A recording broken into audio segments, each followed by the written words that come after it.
아주 친한 4명의 그리스도인 친구들이 있었다고 합니다. 이 친구들이 야고보서 성경 공부를 하던 중에 너희 죄를 서로 고하라 라고 하는 말씀에, 자 그럼 우리 각자 비밀스러운 약점들, 죄악들을 한번 서로 고백하도록 하자, 이렇게 이야기를 했다고 합니다. 그래서 첫 번째 친구가, 이건 비밀인데 내가 그리스도인이지만 나는 몰래 담배를 피운다네. 두 번째 친구가, 나도 그리스도인이지만 여자 관계가 복잡하다네. 세 번째 친구가 말하기를, 내가 그리스도인이 되었지만 옛날 습관대로 몰래 물건을 훔치는 버릇은 여전하다네. 심지어 교회에서도 가끔 훔친다네. 이렇게 고백을 했습니다. 나머지 한 친구가 이제 말할 차례가 되었는데, 이 친구는 머뭇머뭇거리면서 말을 못하더랍니다. 그래서 이 3명의 친구가 너도 빨리 너의 약점을 말해달라고 독촉을 했습니다. 그랬더니 어렵게 이 4번째 친구가 이야기를 하면서, 사실 나의 약점은 내 마음속으로 늘 다른 사람들을 판단하고 정죄한다네. 그리고 어떤 사람의 약점이나 죄를 알게 되면 여기저기에 떠들고 다니는 것이 내 약점이라네. 그 얘기를 하자마자 이 세 친구는 입을 가리면서 아이고 큰일 났구나, 이렇게 얘기를 했다고 합니다. 4번째 친구가 가지고 있는 약점은 정도의 차이가 있을 뿐이지 타락한 인생 대부분이 가지고 있는 약점입니다. 우리 모두는 남의 약점을 드러내고 남을 판단하는 데서 오는 묘한 쾌감을 느낀다고 합니다. 로마서 1장 18절부터 마지막 절까지는 사도 바울이 이방인들의 죄를 낱낱이 고발합니다. 그 죄를 조목조목 말하고 있는 바울의 말을 듣고 유대인들은 고개를 끄덕이며, 맞아, 이방인들은 모두 극악한 죄인들이며 지옥 형벌을 받아 마땅하지, 나쁜 놈들이야. 심지어 유대인들은 이방인들을 지옥의 땔감으로 여겼다고 합니다. 전에도 한번 말씀드린 것처럼 어떤 랍비의 문화생이 랍비한테 질문을 했다고 합니다. 유대인들은 그렇게 조금 하나님께서 만들어 놓으셨으면서 왜 이방인들은 전 세계에 그렇게 굉장히 많이 만들어 놓으셨는가? 랍비가 하는 말이, 지옥의 불이 영원토록 타기 위해서는 땔감이 많이 필요하니까 이방인들을 그렇게 많이 만들어 놨다. 이것이 바로 유대인들이 이방인들을 향해서 갖는 시각입니다. 바울은 1장에서 이방인들의 죄를 낱낱이 열거하면서 지적을 하고 2장과 3장 초반까지 유대인들의 불의를 지적합니다. 유대인들이 맞아 저 사람들은, 이방인들은 나쁜 놈들이야 라고 얘기를 할 때 바울은, 유대인들 너희들은 그럼 나으냐? 너희들은 의로우냐? 너희들의 죄를 기록하겠다, 이야기하겠다, 이렇게 설명을 하는 것이죠. 이 로마 교회는 이방인 중에서 그리스도인이 된 사람도 이 교회에 있고, 그 유대인이면서 다시 그리스도인이 된 사람들이 있어서 함께 신앙생활하는 공동체였습니다. 그래서 이 유대인들 중에서 그리스도인들이 된 사람들은 이방인들, 니네들 뭘 몰라, 내가 가르쳐 줄게, 그러면서 늘 판단하고 가르치려고 하고 늘 정죄하고 그런 태도로 신앙생활을 했습니다. 그래서 바울은 특별히 유대인들, 너희들은 다른가? 너희들의 죄악상을 내가 알려주겠다, 그러면서 이제 글을 쓰는 것입니다. 몇 가지 유대인들의 모습을 살펴보면서 우리의 모습을 또한 돌아보기를 원합니다. 먼저 유대인들은 이방인들에 대해서 교만하며 종교적인 우월감을 가지고 있었습니다. 그들은 하나님이 선택한 선민이라고 믿고 있으며 율법을 받아서 하나님의 뜻을 잘 알고 있다고 자부하였습니다. 그리고 이방인은 맹인과 같고 어두움에 있는 자들이며 아주 어리석은 자들이어서 유대인인 자신들이 가르쳐주고 그 길을 인도해야 한다고 여겼습니다. 종교적인 지식으로, 율법의 지식으로 이방인들을 판단하고 정죄하였지요. 평화롭고 질서 있는 사회를 유지하기 위해서는 종교의 역할이 중요합니다. 그런데 종교에는 어두운 일면도 많이 있습니다. 그 중에 가장 아주 어둡고 극단적인 면은 이 종교인들이 자신들의 종교적 신념으로 자신들의 반대편에 있는 사람들, 반대 세력을 악으로 규정하고 극단적인 판단과 정죄를 내리며 그들과 불화를 일으키고 폭력과 전쟁을 사용해서라도 악인들을 벌주며 뿌리 뽑으려고 하는 시도를 한다는 데 있습니다. 역사상 수많은 종교 전쟁들이 있을 때 종교의 이름으로, 신의 이름으로 그 상대방을 전멸시키는 그런 아주 악랄한 전쟁들이 너무나도 많았죠. 그 정도는 아닐지라도 많은 종교인들이 오늘날도 자기 노력을 통해서 얻게 되는 자기 의를 자랑하고 종교적인 잣대로 다른 사람들을 재단하고 정죄하는 경향을 보이고 있습니다. 그렇게 다른 사람들을 정죄함으로 자기 자신은 의롭다고 여기는 그 쾌감이 있다는 것이죠. 그러나 그런 종교적인 사람들도 여전히 하나님의 눈에는 죄인입니다. 모두가 다 죄인인 것이죠. 이것이 바로 우리 종교인들이 가지고 있는 종교적 기만입니다. 스스로 속이는 것이죠. 나는 착한 일을 많이 했고 나쁜 짓을 많이 안 했고 나는 종교적인 행위들도 착실하게 성실하게 수행했고 그러므로 나는 의롭고 그렇지 못한 많은 사람들, 악한 사람들이 세상에는 너무나도 많다, 이렇게 생각하고 착각을 하는 것이죠. 자기는 의로운 사람인 것처럼. 그런 그들을 가리켜 예수님도 너의 눈에 들보를 먼저 뽑으라 라고 이야기를 해주셨습니다. 이웃을 판단하기 전에 우리는 스스로를 판단해야 합니다. 먼저 자신을 돌아보아야 하는 것이죠. 특별히 원리 원칙대로 살려고 노력하는 목사들, 저를 포함해서 목사들, 그리고 다른 누군가를 끊임없이 가르치는 교사들, 그리고 종교적 열심이 큰 직분자들, 신앙생활을 오래 한 사람들, 이런 사람들이 이런 성향을 많이 보인다고 합니다. 그래서 뉴스에서 범죄 뉴스가 나오지 않습니까? 누군가 큰 잘못을 범한 자들이 나오면 혀를 차면서 쯧쯧쯧 세상 말세야 말세, 입버릇처럼 얘기를 하는 것이죠. 세상 말세다, 인간이 어떻게 저럴 수가 있나, 끊임없이 얘기합니다. 뉴스가 또 바뀌죠. 또 나쁜 사람이 나오면 아이고 세상 말세야, 저런 사람이 어떻게 인간의 그 인두껍을 쓰고 저런 짓을 어떻게 할 수 있단 말인가, 아이고 세상 말세다, 끊임없이 얘기를 합니다. 사실 뉴스를 보면 참 암담합니다. 하지만 자신은 돌아보지 않고 끊임없이 다른 사람을 가리켜서 판단하고 정죄하는 습관이 자기도 모르게 자기의 생각과 자기의 입에서 그 습관이 생겨나는 것이죠. 그래서 세상 사람들 모두를 가리켜 분노와 함께 정죄하곤 합니다. 심지어 어떤 제가 아는 여성분은 길거리 가다가 어떤 사람이 침을 이렇게 탁 뱉는 것을 가리켜 소름 끼치듯이 죽을 죄라도 지은 것처럼 정죄를 하는 그런 장면을 본 적도 있습니다. 누군가 뭔가 조그만 잘못이라도 범하면 어떻게 인간이 저럴 수가 있는가, 그렇게 정죄하곤 하죠.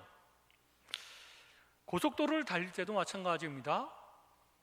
어떤 사람은 나보다 천천히 가는 사람을 저 운전도 못하는 것이 바보 멍충이다 그러면서 막 손가락질을 합니다. 그리고 나보다 더 빨리 쉥 하고 달리는 차는 뭐라 그러죠? 안전을 위협하는 위험 인물이라 그러면서 또 막 욕을 합니다. 기준은 누구죠? 자기입니다.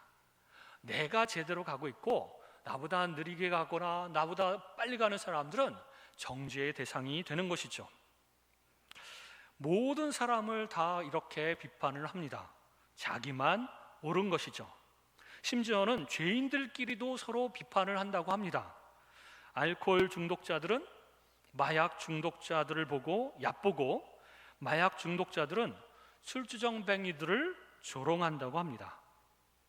거기서 거긴 것 같은데 우리가 보기에는 서로 조롱하고 서로 비판을 한다고 합니다. 감옥에서도 살인범이나 강간범이나 절도범들이 아동 성추행범은 도저히 인간의 탈을 쓰고 그럴 수 없다 그러면서 학대하고 심지어는 감옥 안에서 죽이기까지 한다고 합니다. 자기들도 살인범이고 강간범이고 절도범인데도 불구하고 저건 진짜 나쁜 놈이다 이렇게 생각하는 것이죠. 예, 세상에는 정말 악한 사람들도 많고 잘못을 범한 사람들도 굉장히 많습니다. 그러면 나는 어떠한가요? 나는 좀 괜찮지 않습니까? 그래도 신앙생활을 하는 종교인이고 착한 일도 더러더러 하는데 나는 괜찮지 않습니까? 그리고 저 악한 사람들은 진짜 악한 사람들이 아닙니까? 물론 우리는 죄인들을 보면 안타까워하고 긍휼히 여겨야 합니다. 왜냐하면 나는 심판자가 아니기 때문에 정죄할 수가 없습니다. 그리고 나는 하나님께 은혜를 입은 자여서 하나님께서 붙들고 계심으로 저렇게 악한 일을 행하지 않을 뿐이지, 하나님께서 한순간 손을 놓으시면 나도 저런 짓을 행할 수 있다. 끊임없이 누가 나를 괴롭히고 끊임없이 하면 나도 순간 욱하는 마음에 살인을 저지를 수도 있는 존재인 것이죠. 그리고 그들을 안타까워하고 긍휼히 여겨야 하는 이유는 결국 그들은 하나님의 무시무시한 심판을 받을 것이기 때문에 그렇습니다. 우리는 하나님의 은혜로 은혜 받을 자격이 없는 자였지만 하나님의 은혜와 긍휼을 받은 사람들이기 때문에 그들을 불쌍히 여기고, 또한 자기 의를 내세우지 않고 다른 사람을 정죄할 수 없습니다. 스스로 선하고 종교적이라고 하는 유대인의 특징이 몇 가지가 있습니다. 제가 이 특징들을 말씀드릴 테니까 여러분들은 몇 가지에 해당되는지 한번 마음속으로 헤아려 보십시오. 첫 번째는 남을 비판하기를 좋아합니다. 그냥 비판하는 것이 아니라 비판하는 그 자체를 좋아하는 것이죠. 즐기는 것입니다. 두 번째, 자기 죄에는 둔감합니다. 내가 뭘 그렇게 큰 잘못을 저질렀다고 이런 생각이 드는 것이죠. 세 번째는 자기의 선을 자랑합니다. 작은 선을 행하더라도 부풀려서 자랑하기를 원하는 것이죠. 다른 사람한테 입으로 자랑하지 않더라도 속 마음으로라도 자랑을 합니다. 네 번째는 자기 선의 무가치함을 알지 못합니다. 자기가 선을 행하는 것, 그것이 하나님의 눈에 보기에는 무가치하다라고 하는 것을 잘 알지 못하는 것이죠. 또 그 다음에는 자기 양심을 속입니다. 자기는 저렇게 나쁜 인간이 아니라고 스스로 속이는 것이죠. 그리고 마지막으로는 심판의 무서움을 알지 못합니다. 나도 죄인이므로 그 무시무시한 심판을 받을 수밖에 없는 존재이지만, 그러나 하나님의 은혜로 예수 그리스도의 희생으로 나는 구원받았다, 다행이다, 감사하다, 이런 마음을 가져야 되는데 나는 심판을 받지 않으니까 나는 괜찮아, 이렇게 생각한다는 것이죠. 여러분은 몇 가지에 해당이 되십니까? 똥 묻은 개가 겨 묻은 개를 나무란다고, 그러면 실제 유대인들은 죄를 짓지 않았는가? 바울은 그들이 정죄하고 비판하는 그런 태도만 문제를 삼는 것인가? 아니면 실제로 그들도 죄를 지은 죄인들인가? 로마서 2장에는 그것을 낱낱이 보여줍니다. 물론 겉으로 보기에는 유대인들은 이방인들처럼 우상을 대놓고 숭배하거나 동성애를 하거나 이웃에 대해 파괴적이고 잔인한 범죄를 많이 저지르지는 않았을지도 모르겠습니다. 그러나 유대인들도 동일하게 하나님이 보시기에는 끔찍한 죄를 짓고 있었고, 자신들은 그런 죄를 짓고 있는지도 모르는 상태로 살아가고 있다는 것입니다. 오늘 로마서 2장 21절에 보면 사도 바울이 이렇게 이야기합니다. 도둑질하지 말라 선포하는 네가 도둑질하느냐? 간음하지 말라 말하는 네가 간음하느냐? 우상을 가증히 여기는 네가 신전 물건을 도둑질하느냐? 이렇게 직접적으로 그들의 죄악을 선언합니다. 도둑질하지 말라고 늘 가르치는 유대인들이 고리대금업으로 부당한 폭리를 취하며 자신들은 그저 합법적으로 금융업을 하고 있다고 주장했습니다. 실제로 역사상에 이 유대인들은 살아남기 위해서라도 금융업을 많이 했고 고리대금업자들이 많았다고 합니다. 그래서 타 민족들로부터 미움을 그렇게 많이 산 것이죠. 특별히 그들은 성전 안에서도 정직하지 못한 상행위를 하면서 물건들을 팔았고 동물들을 팔았습니다. 그러면서도 자신들은 도둑질 안 하고 있다고 여긴 것이죠. 또 간음하지 말라고 하면서 이들은 아내가 싫으면, 실증이 나면 모세가 명령한 대로 이혼 증서를 써주어서 이혼하고 또 다른 여자랑 살았습니다.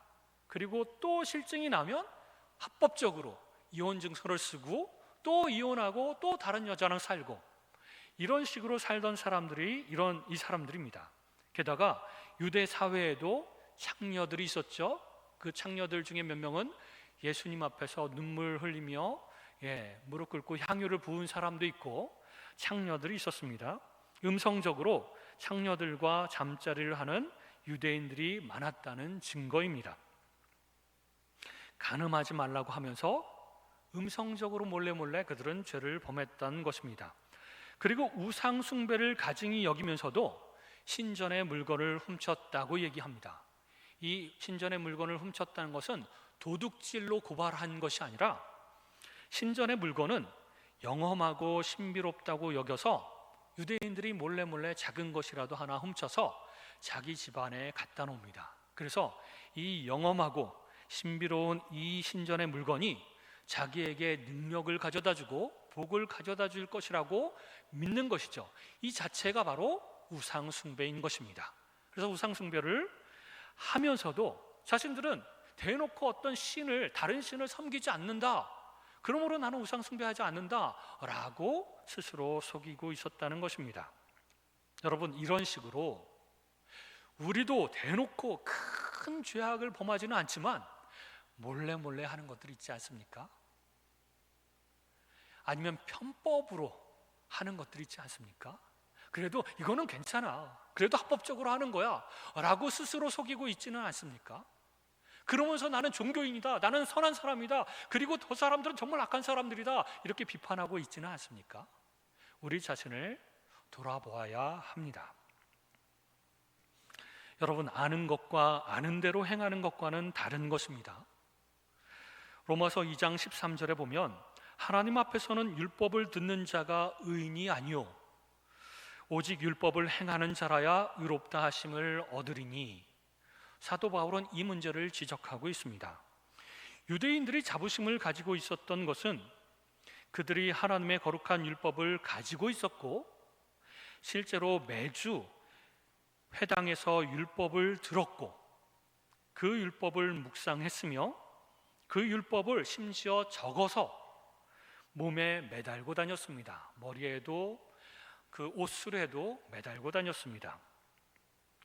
그러나 율법을 가지고 있고 그 율법을 듣고 읽고 그 율법을 몸에 매달고 지낸다는 것은 그 율법을 따라서 실천하며 살고 있다는 것과는 완전히 다른 이야기입니다.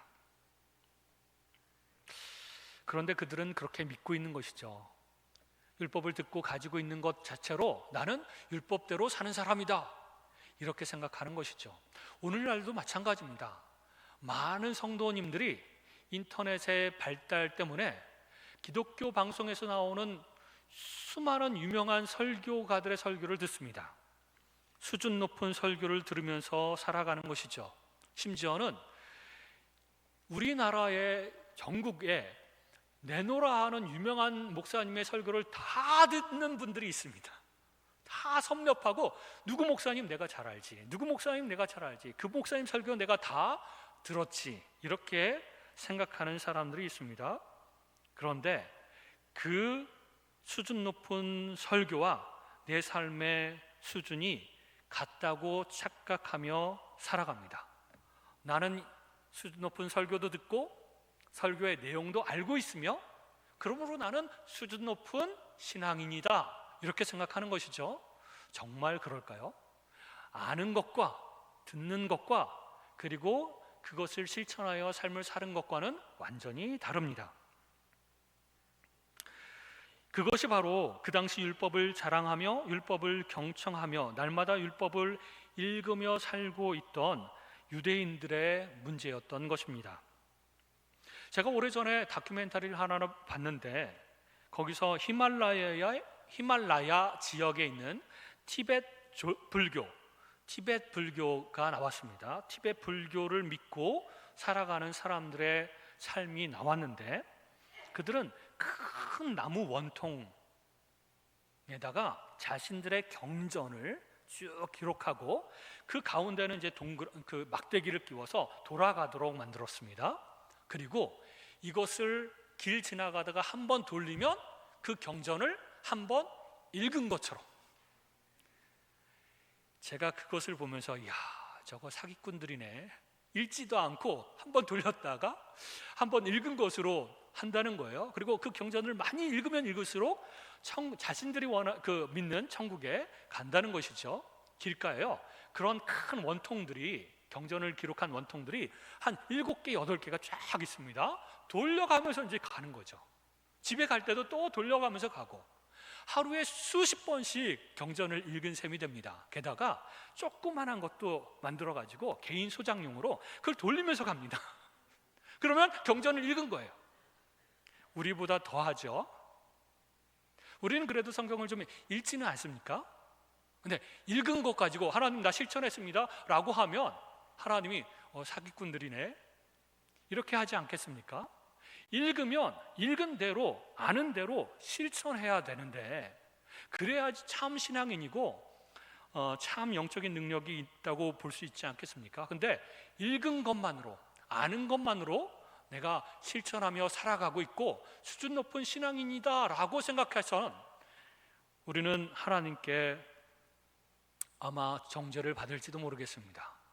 유대인들과 같은 신앙인들이 오늘날에도 너무 많다는 것입니다. 여러분, 이런 종교적 자만심을 가지게 되면 완고한 고집이 생기고 또 회개하지 아니하는 마음이 생깁니다. 로마서 2장 5절에 보면 다만 내 고집과 회개하지 아니한 마음을 따라 진노의 날, 곧 하나님의 의로우신 심판이 나타나는 그날에 임할 진노를 너에게 쌓는도다. 유대인들, 니네들 율법을 알고 율법을 가지고 있으면서 그러면서 고집스럽게 완고한 고집을 가지고 있고 회개하지 아니하면 진노를 쌓는 것이다. 유대인들도 회개해야만 했습니다. 하나님, 율법을 가지고 있으면서도 그것을 그대로 지키지 않고 100% 지키지 않는 것 용서해 주십시오. 저희도 죄인입니다. 하나님의 은혜가 필요한 사람들입니다. 납작 엎드려서 겸손하게 하나님께 나아가야 되는데 교만한 것이죠. 우리는 대단한 사람들이다. 우리는 선한 사람들이고 우리는 종교적인 사람들이다. 그러므로 당연히 구원받아 천국에 갈 것이다 라고 생각하는 것이죠. 유대인들은 이방인들을 가리켜 회개할 것이 많은 죄인이라고 지적하면서 자기들만큼은 회개할 것이 전혀 없는 의인이라고 자부했습니다. 회개할 것이 없다고 여기는 종교적인 자만심은 완고한 마음이고 저주받은 마음입니다. 딱딱한 마음이죠. 그리고 누구의 말도 듣지 않고 누구의 가르침도 받아들이려고 하지 않습니다. 자신들은 늘 누군가를 가르치려고 하는 태도로 사람들을 지적하고 판단하고 너 그러면 안 돼, 그러면 안 돼, 그러면 안 돼 이렇게 얘기하지만 누군가가 조그만 것이라도 당신 그러면 안 된다 그러면 화가 나는 거예요. 어떻게 감히 나를 가르치려고 들어? 그러면서 화가 나는 거죠. 어떤 사람이 자기 자신을 이렇게 지적을 할 때 화가 나면 이러한 사람들입니다. 근데 우리는 다 화가 나죠. 다 화가 납니다. 특별히 그 가르치는 직업인 목사나 교사들이 더 화가 납니다. 그리고 신앙생활을 오래 하면서 알 것 굉장히 아는 것들이 많은 분들은 더 화가 납니다. 내가 이렇게 아는 것들이 많은데 누가 나를 가르쳐 그러면서 이제 화가 나는 것이죠. 그게 바로 완고한 고집이고 회개하지 아니하는 마음입니다. 그래서 나는 회개할 것이 없다, 나는 잘 살아가고 있다 이렇게 생각하는 것입니다. 제가 고등학교 3학년 때까지 집하고 학교하고 교회밖에 모르는 모범생이었습니다. 저만 그렇게 생각했는지 모르겠지만 그러다가 신학교 1학년 딱 들어가서 로마서 1장이 그 죄의 목록이 있지 않습니까? 성경 공부 리더가 저한테 이 목록을 주면서 회개할 것이 생각나거든 그때그때 회개하라고 주었습니다. 그때 제 마음은 나 같은 모범생이 과연 회개할 것이 있겠는가 이런 마음이었습니다. 아주 교만의 극치를 달리고 있었죠. 그리고 다른 사람들을 비판만 하였습니다. 그런데 놀라운 것은 그날부터 3개월 동안 하나님께서 매일매일 저에게 죄를 보여주시고 알려주시고 깨닫게 해주시는 것이었습니다.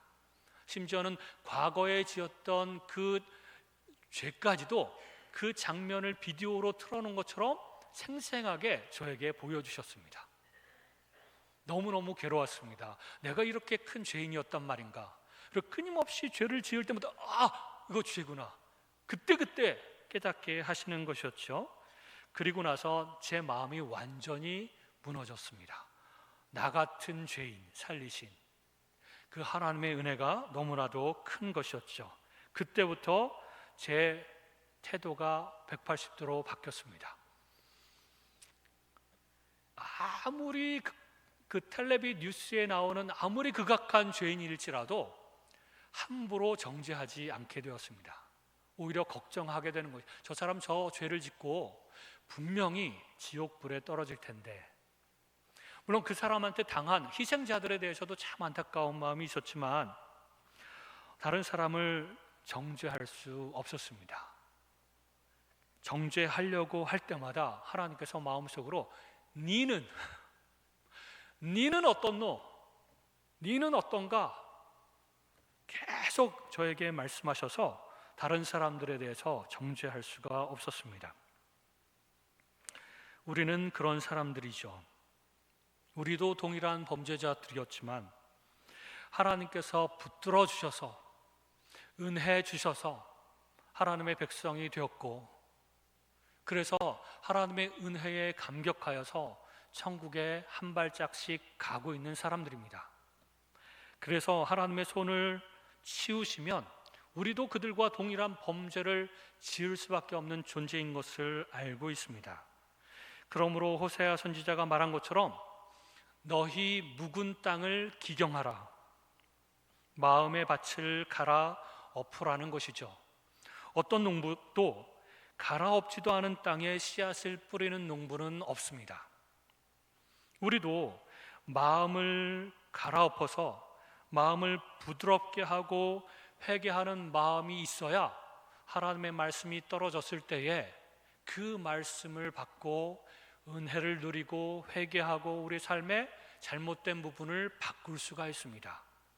그러나 딱딱해진 교만한 마음, 완고한 고집, 그리고 회개할 것이 없는 것처럼 회개하려고 하지 않는 그런 마음을 가지고 있다면 우리는 변화도 없을 것이며 하나님께서 역사하지 않으실 것입니다. 특별히 종교 생활을 오래 하고 신앙 생활을 오래 한 사람들이 그렇게 점점 딱딱해질 수 있습니다. 아는 것이 많기 때문에 그렇습니다.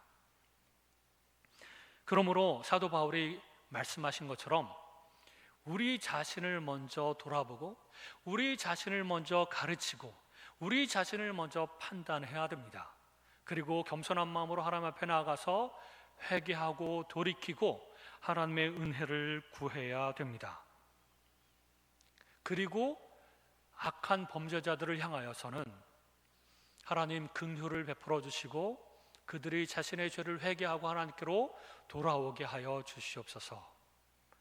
그리고 아주 악하지 않더라도 우리가 보기에 기분 나쁜 사람들이 있지 않습니까? 우리 가정 가운데, 우리 교회 가운데 틈만 나면 그들을 이렇게 정죄하고 싶은 마음이 이렇게 올라옵니다. 한바탕 쏟아내야지 속이 시원한 그런 점이 있지 않습니까? 하나님, 저 나쁜 사람들, 그럴 때에 우리 자신을 먼저 돌아보고 하나님, 저 사람도 잘못했지만 나도 잘못했으니 하나님, 우리 모두 하나님께서 변화시켜 주십시오 라고 기도하는 것이 필요합니다. 그렇게 유대인들과 같이 종교적이며 그리고 종교적인 자만심을 가지고 신앙생활하지 않도록 하나님께 기도하시는 저와 여러분이 되시기를 주님의 이름으로 축원합니다. 함께 기도하겠습니다.